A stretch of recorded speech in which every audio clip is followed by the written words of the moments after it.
Decreasing childhood obesity in Hispanic population. Ariana Castro, Capstone Project, Instructor Eric McCraney, Date 12/22/2018.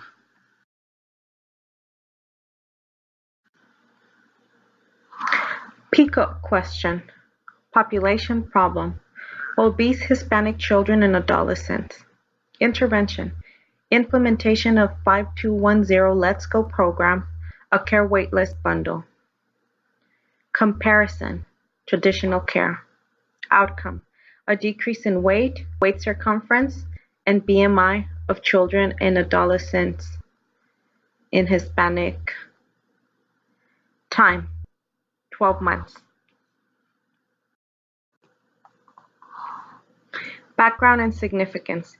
We are currently facing a very strong problem at a national level where we're having a lot of children with a very high weight. They are very obese, and it needs to be taken care of. One of the ways of helping with this problem is through the program 5210 or Zero Let's Go, which is to help reduce weight in children. And this program is being carried out at a national level to assist in the problem.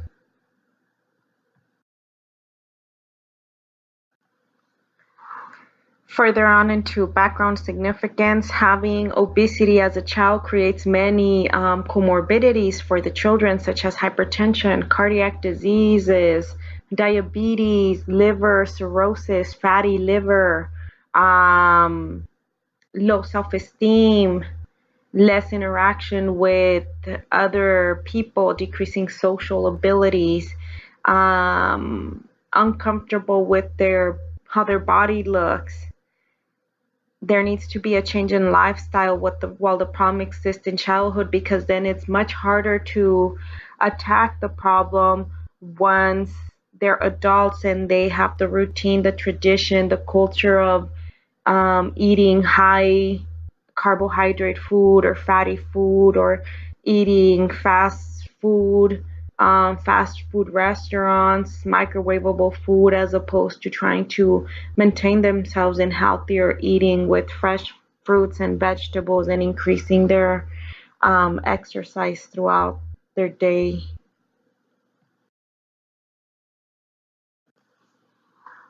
Methods and design. The methods will be quantitative. So program will be following the guidance of a care bundle, and will be regulating the results. The program is based on a current evidence-based information, and it's directed towards, in this case, it's directed towards Hispanic obese children in Southern California.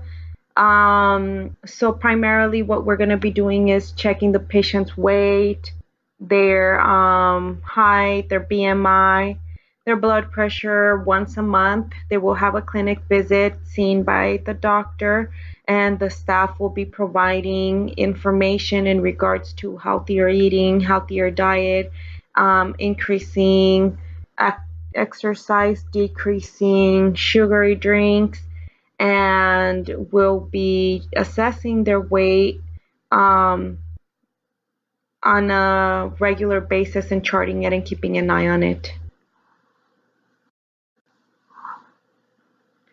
The project will be taken at, or will be performed at, a pediatric clinic in South Bay, San Diego.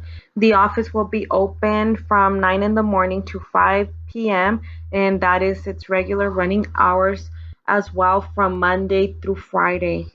The clinic will have pediatrics, providers, medical assistants, and licensed vocational nurses.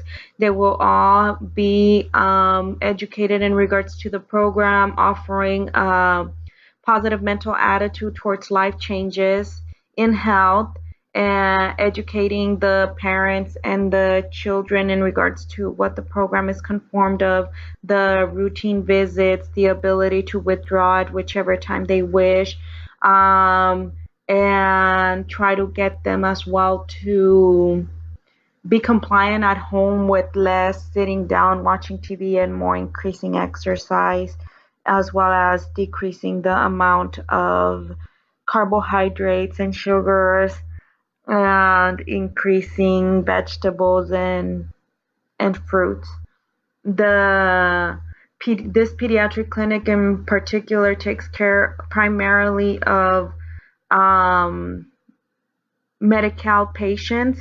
The greatest amount of patients that come in are of Hispanic descendancy, but anyone else with private insurance will be taken care of as well. If the socioeconomic will not matter in this situation. It'll be more targeted towards age, ethnicity, and weight.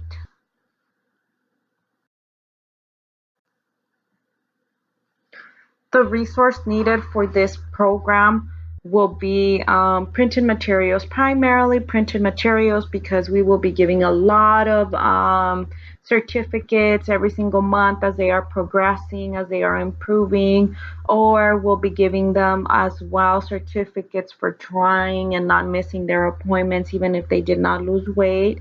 Um, Flyers, stickers. There will be also questionnaire forms to be filled out at the beginning of each visit, and stickers. The There will be also food samples, images of food samples, quantities for the family educational material being given to the family so that they are much easier to follow through at home. Phone access, which is also available at the clinic so that the staff can call them on a weekly basis, see if they are facing any problems that need help, have any questions, just to improve compliance in the program. The staff will be trained to educate the parents and the children. Staff involved, which will be at no extra cost because they are already a part of the staffing, which will be medical assistants, licensed vocational nurses, medical providers as well, and they will all be bilingual. Or in the clinic, everyone's bilingual, so it'll be easy access and information for the patients and their families, as well as the written material will all be bilingual as well. Theoretical framework. The adoption of evidence-based practice has been increasing and is becoming part of the nursing practice policy making and nurse practicing.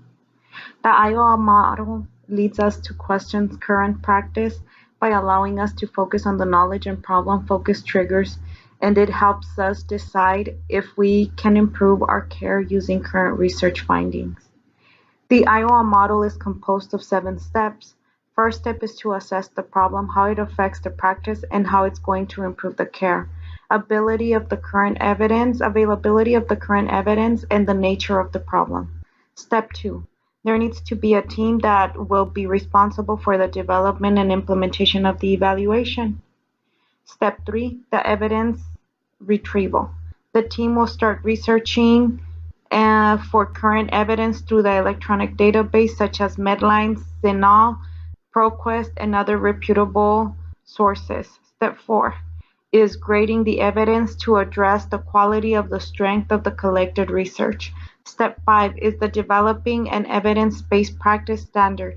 After the literature has been analyzed, a set of recommendations for the practice can be expected.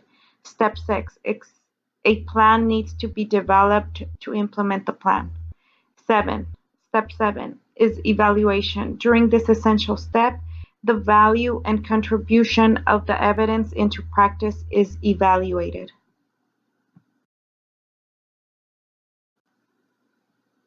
Theoretical model. The Iowa model will be used to examine how evidence-based interventions have been helping obese children lose weight and determine if these interventions will benefit Hispanic communities. By using these interventions, nurse practitioners can help obese Hispanic children improve their quality of life and prevent comorbidities associated with obesity.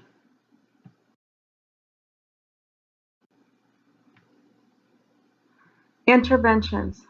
The Care Bundle 5210 Let's Go, where It is primarily eat 5 or more fruits and vegetables daily, no more than 2 hours per day of screen time, 1 hour or greater of daily physical activities, zero ingestion of sugary drinks per day, along with an increase of water curriculum. And there's a poster on the side of the steps to follow. This is the poster for Hawaii, and I had previously placed my poster under resources. Expected results. We expect to see a reduction on BMI, weight, and waist circumferences in obese Hispanic children and adolescents within the San Diego Bay Area, as well as improving their eating habits, increasing their physical activity throughout the day, and decreasing their activity of watching screen, sitting down and watching TV time, increasing education.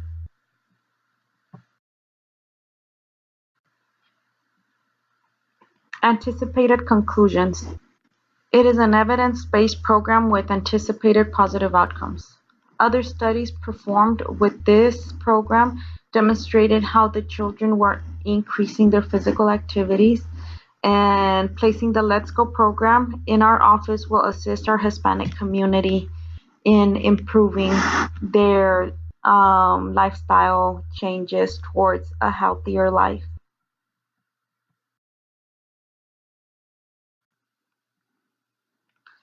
Potential implications: non-adherence from the participants, as in going home and not following through the plan, not answering the calls, not going into the clinic for their appointments as they should once a month.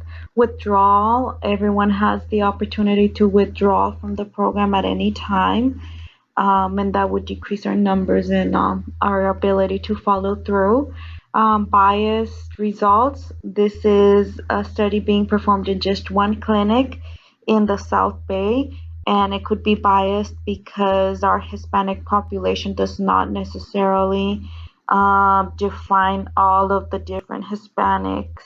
Ethnicity, I believe there's 25 different ethnicities that are considered Hispanic, and they're not all there in the South Bay.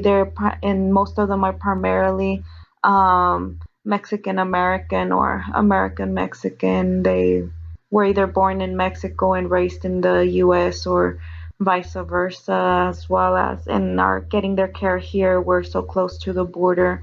Many people cross to get care here in San Diego. Financing.